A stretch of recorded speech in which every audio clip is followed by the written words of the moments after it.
Et si notre vie n'était qu'un scénario déjà écrit? Chaque choix, chaque pas, est-ce vraiment nous qui décidons? Ou suivons-nous un chemin que la société, la famille ou la peur a dessiné pour nous? Sommes-nous libres?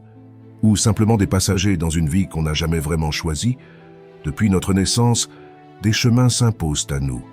On nous donne un nom, une langue, une religion, une culture, une vision du monde. Avant même de savoir qui nous sommes, on nous dit ce que nous devons être. Va à l'école, sois sage, choisis un métier stable, trouve un bon travail. Et surtout, ne fais pas de vagues. Nous avançons sur une route pavée de règles, d'attentes et de conditionnements. On ne remet pas en question, on exécute. On avance comme si tout était normal.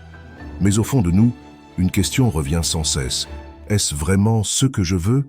Est-ce vraiment moi? La société agit comme un GPS invisible.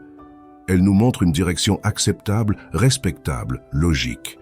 Mais ce GPS ne connaît pas notre cœur, nos rêves, nos douleurs, ni notre vérité. Alors on suit, par peur de se perdre, par peur d'être jugé, et petit à petit, on oublie ce que signifie être libre. Mais qu'est-ce que la liberté? Est-ce faire tout ce qu'on veut? Non. C'est être aligné avec ce que l'on estimate. C'est avoir le courage de désobéir quand la voie qu'on nous montre ne résonne pas avec notre âme. C'est choisir en conscience, même si cela dérange.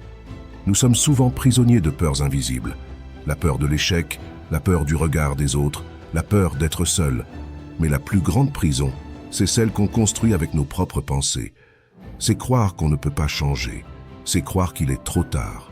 C'est croire qu'on n'a pas le droit de sortir du chemin. Et pourtant, la liberté commence là où la peur recule. Elle naît dans les petits choix quotidiens. Dire non à ceux qui nous détruisent. Dire oui à ceux qui nous construisent. Oser changer de direction, même si personne ne comprend. Alors, sommes-nous libres ou prisonniers d'un chemin tracé? La vérité, c'est que le chemin n'est jamais totalement tracé. Il y a des murs, oui, mais il y a aussi des portes. Et parfois, il suffit d'un pas de côté pour découvrir un monde qu'on n'avait jamais osé regarder. Ce n'est pas facile, mais la vraie liberté ne l'est jamais. Elle demande du courage, de la clarté et de l'amour pour soi. Ne te contente pas de suivre la route, crée la tienne, même si elle est incertaine. Car au bout du compte, il vaut mieux marcher seul vers sa vérité que courir avec tous vers une illusion. Au final, la vraie liberté ne se trouve pas dans ce qu'on nous trace, mais dans ce qu'on ose tracer nous-mêmes.